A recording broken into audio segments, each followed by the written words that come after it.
Lah ngono oke. Ngerti iku basa Inggris iku mau oke tok. Tak oke.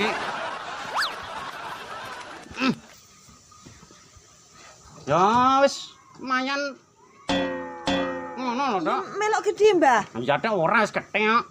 Berarti disunat cicanya.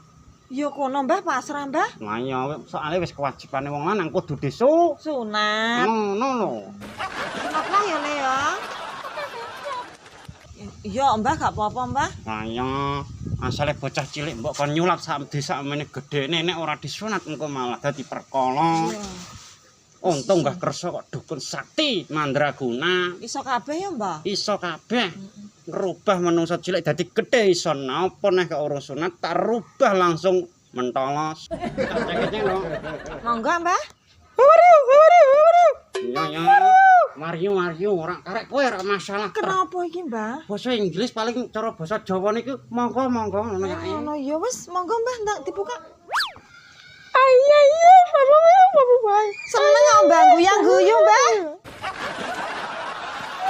Guyu, Mbah. Alhamdulillah wis melontos ketok tel langsung tak jrep garing.